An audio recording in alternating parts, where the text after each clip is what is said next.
So inpatient department.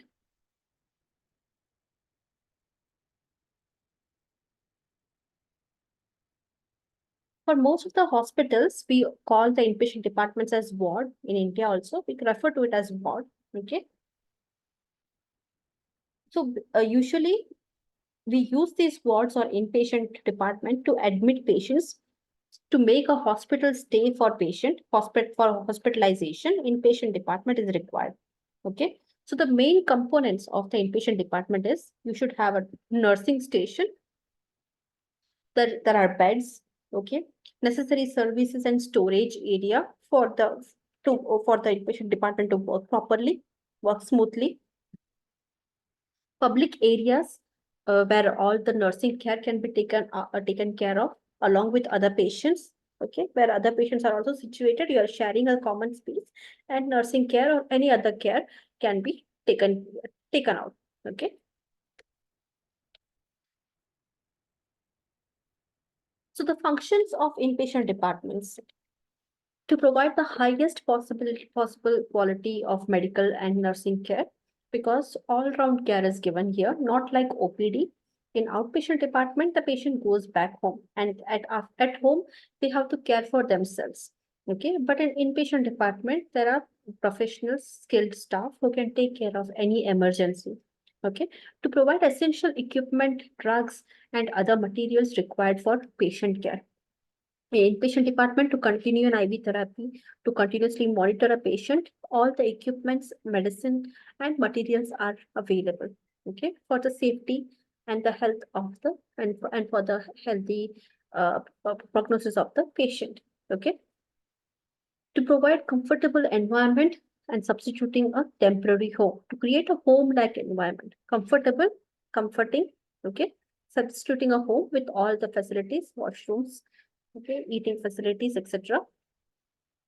To provide facilities for the visitors as well, a resting place for the visitors, resting place, canteen, okay, public washrooms. To provide highest possible degree of job satisfaction, meticulously maintaining of medical records as well. Proper maintenance of medical records has to be done. Otherwise, if medical records are not maintained properly, that will be pointed out in medical audit or any of the other audits hospitals are undertaking. On top of that, if a particular care which is given to the patient, and if it is not recorded in the medical record, it means the care was not given. Okay, to provide opportunity for education, training, and research as well.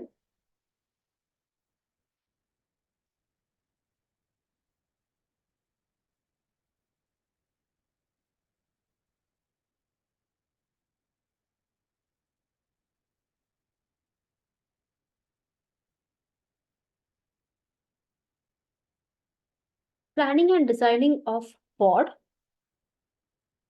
There are a lot of factors that you have to consider for while you are planning an inpatient ward.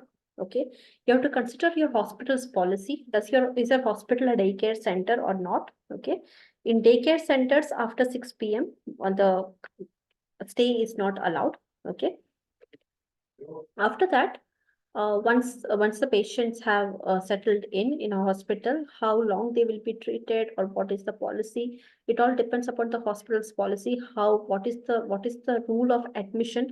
Okay, not all cases will be admitted, so what is the rule of admission to get admitted?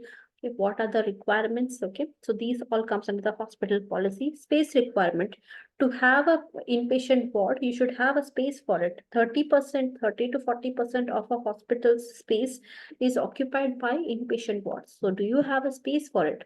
Okay, you have to be very meticulous about the functions as well.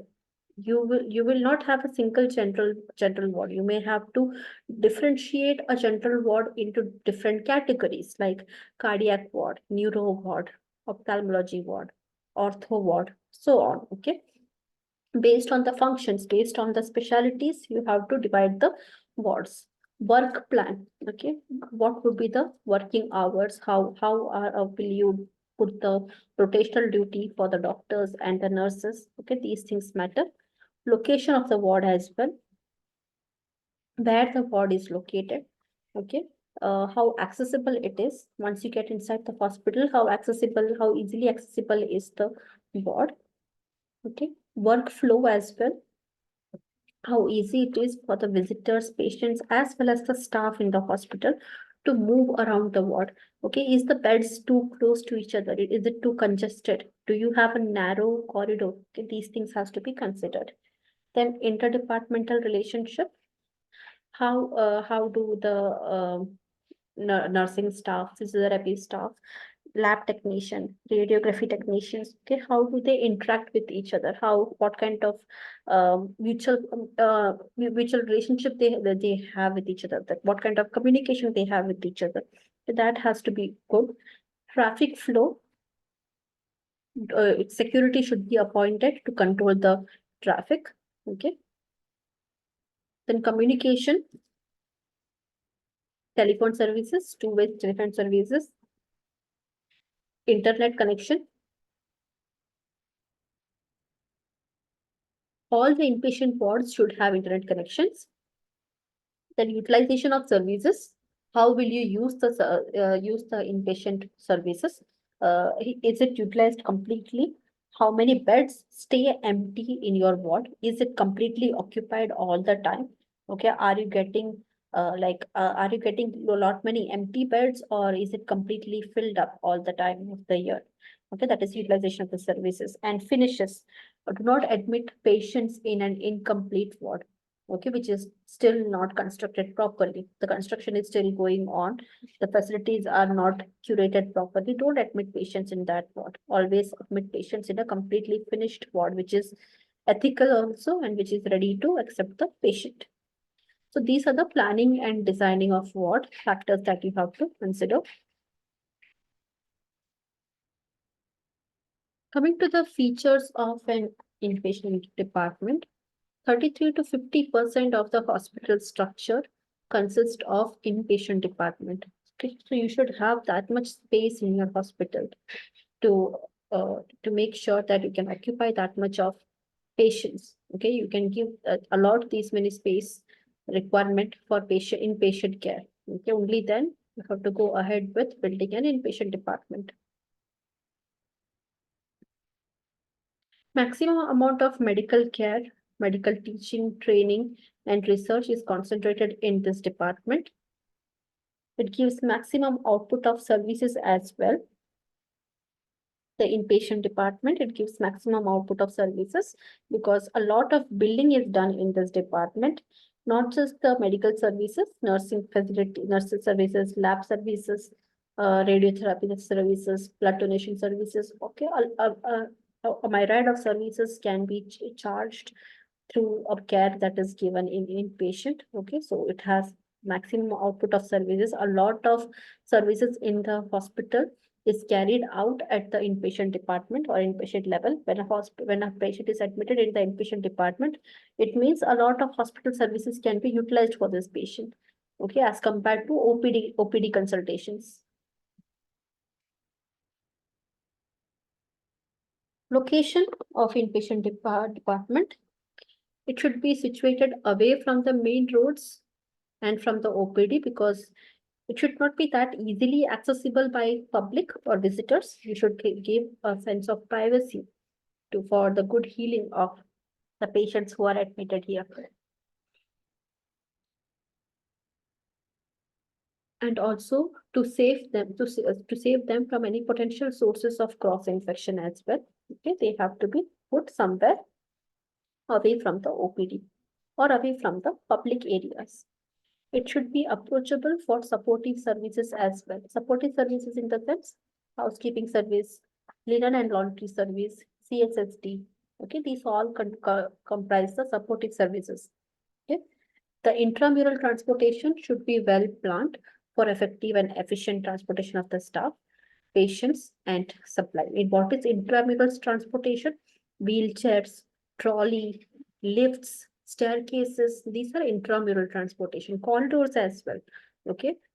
Any routes of any routes that you use to get from point A to point B within a hospital complex. Okay. any mode of transportation. Even it could be by walk, but what are you using? Are you using the corridors, ramps, escalators, lifts, staircases? Okay, they all come under intramural transportation. Then interdepartmental relationship. The various departments of the hospitals, clinical, diagnostic, therapeutic, utility, support services, they all are interrelated. Okay, they have to work in a perfect coordination.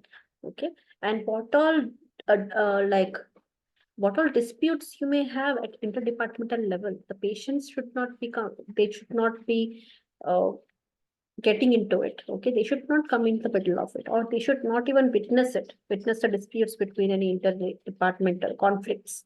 Okay, for effective utilization of services of the inpatient department, the perfect coordination of all the departmental services should be present. Next, coming to the circulation of the inpatient department. So you have two types of circulation. One is vertical. Next, we have horizontal. Okay. In vertical circulation, you will usually find this in cities, okay, where we don't have much space. Okay, we don't have much space in terms of land, huge land. We have small spaces and tall buildings. Okay, buildings which are more than 3 to 4 floors. Okay, so majority of the circulation will be based on lifts and staircases. You don't have much floor space. Okay, everything is vertical. The buildings are going up, up, up. Okay, so the circulation is also, the majority of the movement is also up and down. Okay, a lot of lifts has to be used, lots of staircases has to be used. Okay, for this kind of circulation. Then the second type is horizontal circulation. So the old hospitals which are still functioning, which were built 50 decades ago and all, okay, they had huge spaces, acres of land. So they can expand their buildings. Okay, maybe not floor wise, but horizontally they can expand. So they may not, lifts still exist in these buildings. Okay, but a lot of circulation can be done through ramps and corridors. Okay, and if acres and acres of lands are available, mini cars can be used. Okay, mini rides can be used to get from point A to point B. Okay,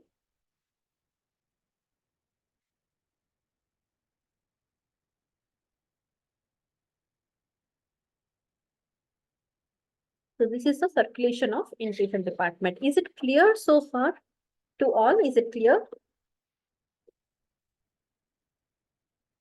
Circulation of inpatient department. You can reply in the chat box.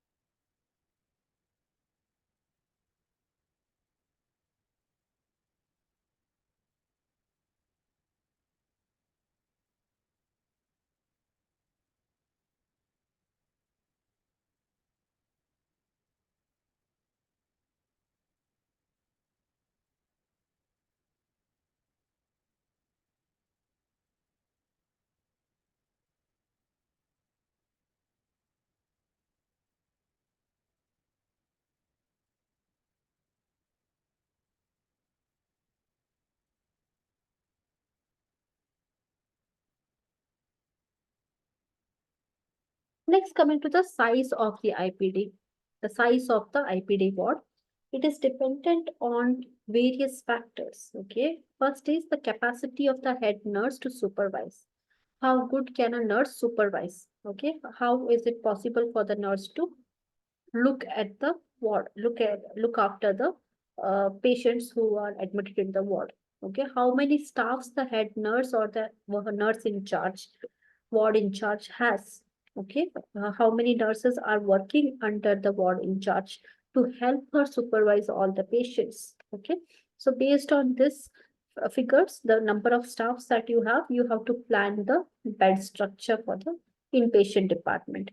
Okay, Florence Nightingale, she had recommended a 30-bedded ward, okay, which was ideal for those days when you didn't had too many documentations done on patients, you didn't had too many equipments to take care of within a ward. Okay, so 30-bedded ward in those times, it sounded right, but right now the case is different. Okay, so now the extreme range of wards can be between 20 to 85. If you check any government hospitals in India, a single ward can have up to 60, 65 beds. Okay, government hospitals. In private wards, in private hospitals, you will not see this scenario.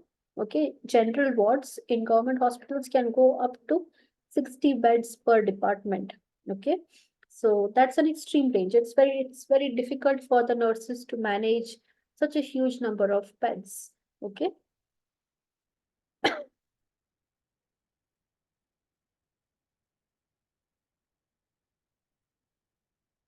so the forms of ward, if you check your textbook, these all are the different types of wards that they have mentioned. Nightingale ward, Riggs pattern ward, modified Riggs pattern ward, racing track ward, T-shaped ward, Y-shaped ward, single straight corridor ward, L-shaped plan, cruciform, that is in a plus kind of a form, H-shaped ward, E-shaped, box plan, central corridor, multiple rib pattern. These are the different types of the ward. Some diagrams also they have used to identify, to help you identify the different types of wards.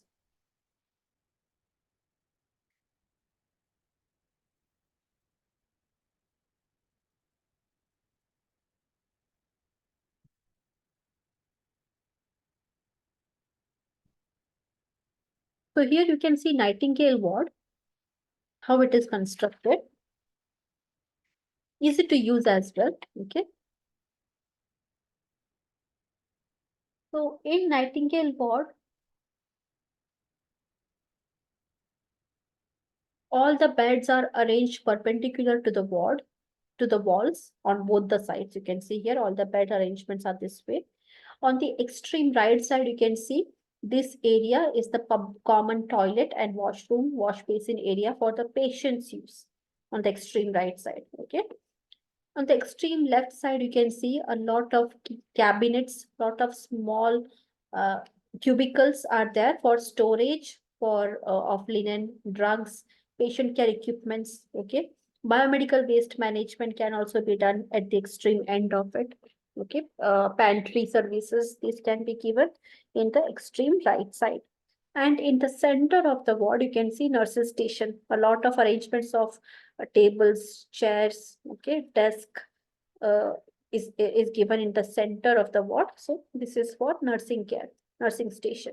So this is how a Nightingale ward is. It has certain disadvantages like privacy issues for patients, noise when there is a lot of patients admitted here. You can see here it's almost a 30-bedded kind of a ward structure.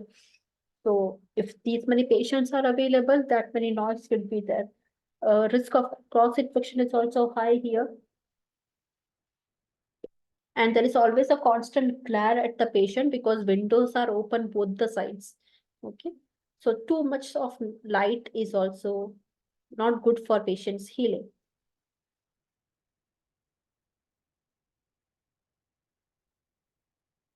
Then we have the Riggs ward. So here, this ward unit is modified. It is divided into two compartments. Okay, small compartments or small cubicles. Each cubicle will have two, sometimes one, two, four, okay, or six beds like semi-private and private wards. Okay, semi-private wards come under Riggs pattern. There are cubicles, and each cubicles may have two bed or four bed and so on. Okay. Privacy issues will still be there, but it will not be as much as a Nightingale's ward. Okay. Nursing station will be in the center of the cubicles on both the sides. Cubicles will be on both the sides of the nursing station and in the opposite corridor. Okay, in the opposite corridor, pantry services, treatment room. Okay, um, storage room, lot many storage rooms. Okay, these are available.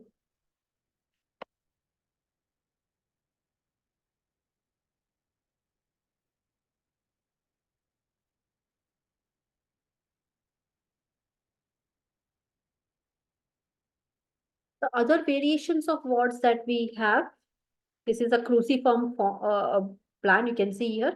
In the center of this cross, you have all the services and support. Nursing services will also be here. Biomedical waste management, okay. Wash basin, okay. These all will be arranged in the center, and on all the four sides, wards are arranged, okay. This is a central corridor, multiple rib pattern. So corridor is in the center, and on both the sides of the corridor, you can see in a pattern of ribs, wards are arranged. Okay, maybe 6 beds are available here on this side. On the opposite side, also 6 is available. Sometimes here 4 beds are available. On this side, 4. Okay, 6 and 6 like that. Beds are arranged. Ward means it's a like some beds together is called wards. Ward. Okay, this is the H-shaped plan again. Service support and support is arranged vertically, and all the wards are arranged horizontally on upper and lower sides both. E-shaped wards, the vertical line, that is the service and support, okay, and in horizontal way, all the in perpendicular to the service and support, wards are arranged. Maybe 10 beds here, 10 here, 10 beds here, or 6 beds, 6 beds, okay, on each of the lines of E. Then box plan, wards are in the corner, okay. All the 4 corners will have wards. On both the sides, you will have support and services. In the center, there will be washrooms or common area for the patients. So these are the variations of ward.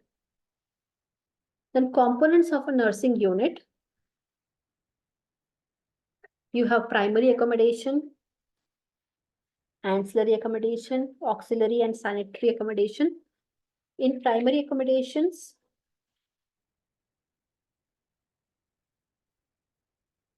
single bedroom or multiple bedrooms are available.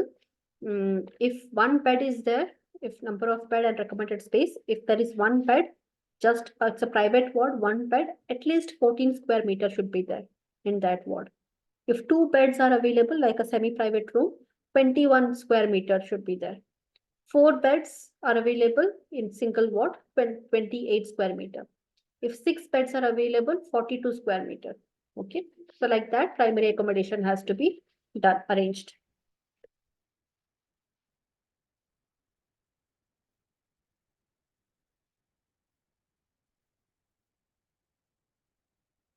Ancillary accommodation,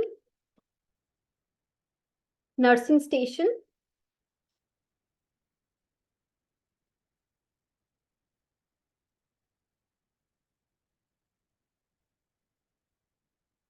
in ancillary nursing station will be available. Okay, nurses seating arrangement, resting arrangement, documentation arrangement. Okay, that should be available. Size of the nursing station should be 20 by 20 feet, along with attached sisters' room where they can rest and lounge, large work table, and built-in cupboard to keep documentation and files properly. Medical officer's room is also available here. Clean utility area, at least 100 to 120 square feet. Here, linens, dirty linens will be sorted out. Treatment room, dressing will be done here. Stitches can be removed here. Okay, injections can be, vaccinations or immunization can be given in treatment room. Examination can be done, physical examination or medical examination. Kitchen and pantry, daycare room, storage rooms for linen, drugs, etc. This all come under the ancillary accommodation.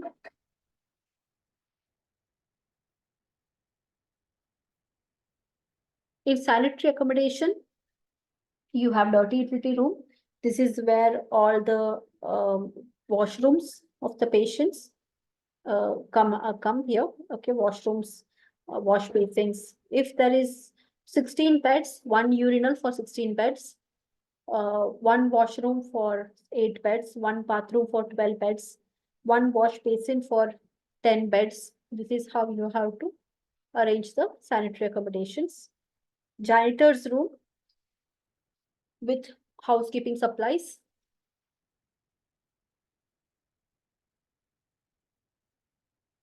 Then you have the auxiliary accommodation. Ward laboratory is not compulsory for all hospitals, but if ward laboratory is available, it comes under auxiliary accommodation. Seminar room, if you have a teaching facility, your hospital is a teaching facility, you should have a seminar room. Employees rest room and changing room is also available. Nurses rest room. If sister's room is not available adjacent to the nursing station, a separate nurses restroom can be given. Visitors room, duty medical officer's room, sister's room. Okay, at one room for duty medical officer or sister for 3 wards. Trolley bay on floor basis, 400 beds above or below. Okay, and other facilities. It can include anything based on the specialty of the hospital. Cold water supply, hot water supply, gases, pipings of gases, clerical outlets, nursing call system, telephone booths. Nurses station for any given ward, whatever is the type of the ward, okay, or whatever is the specialty of your ward.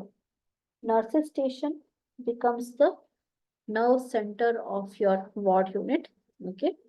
The distance to the farthest patient should not be too much. Okay. As much as possible, keep the beds in an equidistant manner from the nurses station. Wherever there is a complication, nurses should reach that patient on time at an equal time. So keep the beds as much as possible in an equidistant pattern. Okay. The size of the nursing station is about 20 by 20 feet. Okay, as I mentioned earlier, sister's room should be there, large work table, built-in desk and cupboards. So from this chapter, apart from these topics which we have discussed, some annexures are given that is not important, but read the managerial issues, okay? Read it. If you have any queries, you can reach out to me. Personal management in ward also that you have to read by yourself. Management of patient care, management of personal, how to coordinate the activities of inpatient ward. Read it by yourself. You will have some doubts, reach out to me. Okay. So these all topics are self-study. Medical audit also. Some parts of medical audit I have taken in other, I will take in different chapters as well. Medical audit given here, it is based on nursing activities. So you can read it about it. Just give a read through on these 3 topics. That is more than enough. Okay, from this chapter.